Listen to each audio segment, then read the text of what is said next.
What's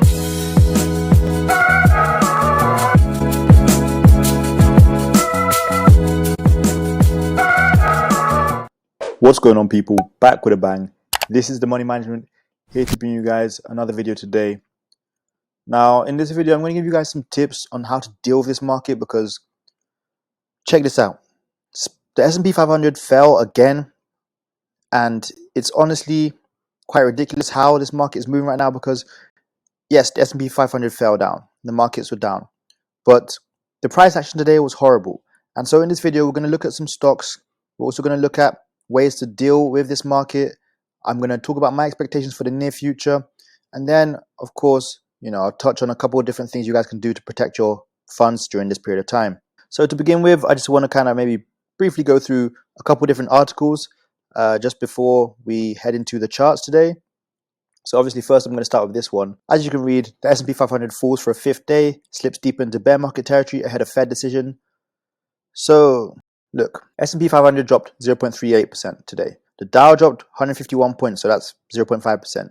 And somehow the Nasdaq actually rose 0.18%, which is strange because over the past few months, I believe the Nasdaq has been the worst performing index from all of them. So that's very strange. But here, read this. This is one of the days where the market is going to have to take a wait and see attitude, and certainly that's what it seems to be happening in the major indices. So it is true, right? We're stuck in this kind of middle ground. Again, we'll look at the chart soon, but the price action is not great. You see the market's going down, then up, then down, then up, then kind of stagnating and consolidating for a while before finally, making a move at the end of the day. It's like you have to wait for the last 10, 15 minutes before you actually see a move. Very strange to me. Not the kind of market that I like to trade. And then the last part of this article, which says, market confidence can be restored if the Fed takes aggressive action with 75 BPS tomorrow and in July.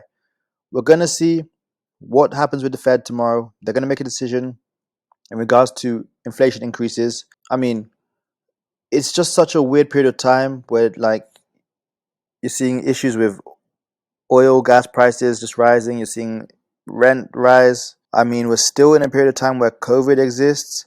Look at the trending articles. 30-year mortgage rate surges to 6.28%. That is not good news. It's high. It's very high. Also, I'm going to look at the second article now that I wanted to look at. Because Cathie Woods, we all know about Cathie Woods. She has called, here it is. She's mentioned that we're pretty close to a bottom in her opinion. She thinks tech stocks are going to recover first. Again, we're going to get onto this, the details of this stocks later and what you can do.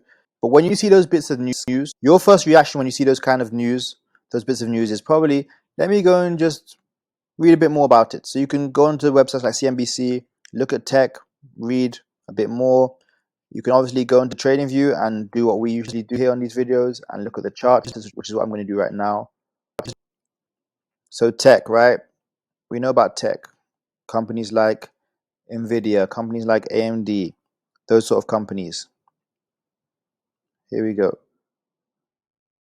As I mentioned in the last video, there's been a lot of tech layoffs over the past few months. They're finding cheaper labor, they're managing to outsource, they're managing to get around paying employees the amount that they've been demanding. They're managing to get the job done without these people, basically saying, we don't need you. And that's not the only reason the stocks fall in, but I'm just saying that's what's happening in the tech industry itself.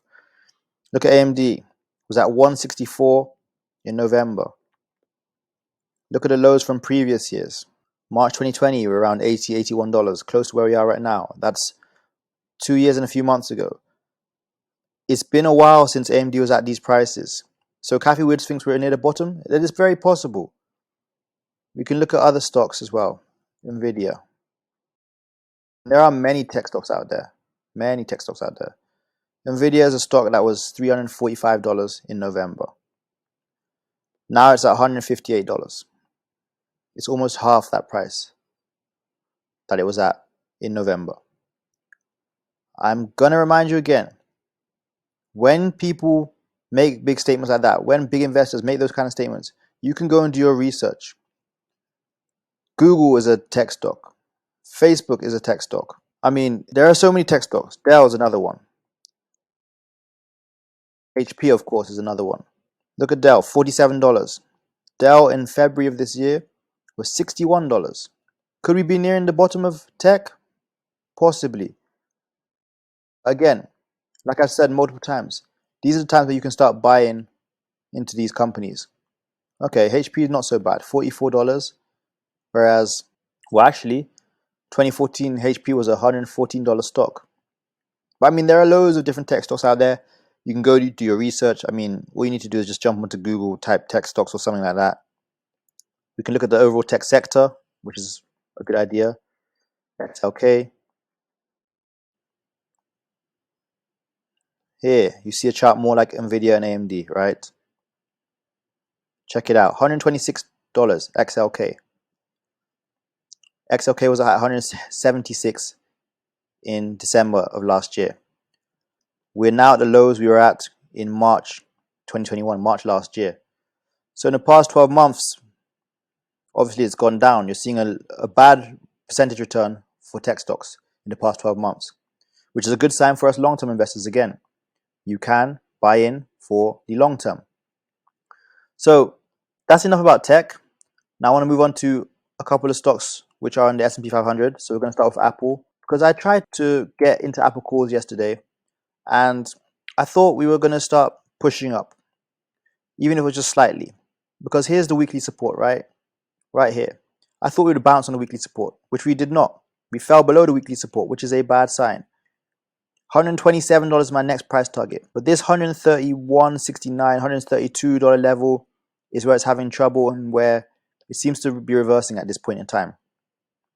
That is a good sign for those of you who are Apple shareholders long term. Maybe it's not going to break below this level and it's going to keep running. But in my opinion, soon enough, I believe it's going to break below this level and start downtrending to around $127. I also want to look at crypto, because I traded crypto puts, but it looks like I was a little bit too late. I've been banging on about crypto puts for a few days, and crypto decides that now wants to start pushing up. Even though crypto is still selling off, we're talking about Ethereum, Bitcoin, Litecoin, Ripple, all of those cryptos, they're selling off. The crypto mining stocks decided to start pushing up today. Look at the 15-minute chart. Here they started to break out early and just started pushing, trending above the moving average, which was not good for the puts that I got today. My puts that should have been in since Friday after the gap down were now getting clapped because of the crypto push today, which is a reminder, you got to be careful in this market. It's a difficult market to trade. If we take a look at Bitcoin right now, this is what's kind of confused me about these crypto mining stocks. Obviously, Bitcoin tanked over the weekend and crypto gapped down over the weekend. The crypto mining stocks gapped down over the weekend. Bitcoin is at 21K. Extremely cheap, but also it can still continue to drop and get cheaper. So be aware of that. And that's what I'm saying. I don't understand how the crypto mining stocks are not lower today. Strange to me, but let's see what happens tomorrow. Ethereum almost back at 1K. Look at this big 4-hour support zone. Crazy. Alright, let's look at a couple of stocks I'm watching for tomorrow. Is there any hope? NIO has their little event tomorrow, which is why it jumped up 17% today. NIO is one of those Chinese stocks which can run, and it's one of the stocks in the EV sector. So when it does start moving, it really flies. Look at the 15-minute candle to start the day. Crazy, look, crazy pump, pullback, and zoom. This was my level of resistance. It broke past that and just flew. I'm interested to see how it behaves after the event tomorrow. Just beware. This can pump or it can also dump. So keep NIO on your radar, as well as the other Chinese stocks. Maybe we'll see a reaction. The other Chinese stock I'm looking at is Alibaba, ticker symbol BABA. Alibaba also pushed up today, jumped up 6%. And I'm interested to see if we can break this 15-minute resistance. If we can, my next price target is $110 for Alibaba. We'll go to the 1-hour chart. You guys can see it's trending above all the moving average, which is a good sign. 4-hour chart, similar story. Started to just break out now and push above the moving averages. I do believe 110 is on its way. If NIO can get to highs of 20 or even further and really push up, Alibaba could be next. Not because it's directly correlated to NIO, but again, these Chinese stocks do have similar movement at times. And when one runs, especially when it runs 15-20% in a day, the rest seem to at least get 4 or 5% in that same day. So Again, doesn't mean that if NEO does decide to run tomorrow, Alibaba is definitely going to run. But like I said, I am watching to see if Alibaba can move. And lastly, I'm looking at Square, ticker symbol SQ. As I always say, Square, I mean block. So it's broken below my level of support. It's broken below my price target. I believe there's more downside with block. Check out the 1 hour chart, trending below all the moving averages. Block puts are definitely the move. If I wanted to get an entry on these, I'll look at the push up towards the 50-minute resistance zone around $60.45 before a break downwards. And I think it will break below this 15-minute support zone. So, like I said, push up, and then as it starts a downtrend, break below. That could be an ideal entry for puts. Now, lastly, I just want to go over the S&P 500 ETF, SPY. So what are my expectations for the market right now? I honestly believe this is going to drop down further than it has been this year. We'll go to the daily chart to look at what I think could be next. Just check how horrible this chart is right now.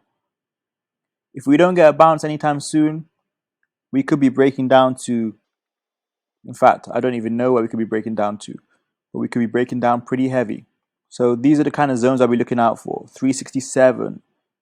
If not, somewhere around here, yeah, 350. So 367, then 350 will be my next price targets. You see this area, this zone right here, that's around 363 to 365 right here. Right here, and then if not, we could be breaking down all the way to the next zone that you see here, 351, 350. I'm intrigued to see how it happens. Again, if there is no bounce, expect a bloodbath. And as I always say, make sure to make money on puts, but also buy your stocks and shares for the long term. You can buy shares of this for the long term to buy and hold. Same goes for QQQ. You can buy this to buy and hold for long term. My expectation of the market short term is a bloodbath. But eventually, I do believe we'll get a bounce, which will see us start moving upwards again. And at this point, no one can predict when that will happen. Kathy Woods thinks tech is almost bottoming out. That's possible. I think there's more red to come. And as I said, that just gives us more opportunity for better prices for the long-term positions we're trying to take in this market. So that's it from me today, guys. I'll upload another video on Thursday. Friday, most of the day I'll be out, so there won't be a video then. Saturday is the same thing. But make sure you guys come and check out the Royal Trading Academy if you're not in there already. If you guys haven't seen the stock option starter pack, the link is in the description below. Check that one out as well. As always, make sure you guys drop a thumbs up, comment, show your support by sharing these videos, and of course, if you're new around here, subscribe to the channel for more videos like this. Like I mentioned, protect your funds, sit on your hands when you need to, keep cash. Don't be so focused on trying to make money that you end up losing money in the markets. Don't be so focused on holding a trade because you believe in it that you end up losing money. There are so many other things which I've talked about multiple times on this channel. Please guys, manage your risk in this period of time, make smart decisions, and be wise with everything you do in this market. But that is it from me. Thanks a lot for watching. I'll go into making, you go into making. See you guys next time for another video. Peace. Game over.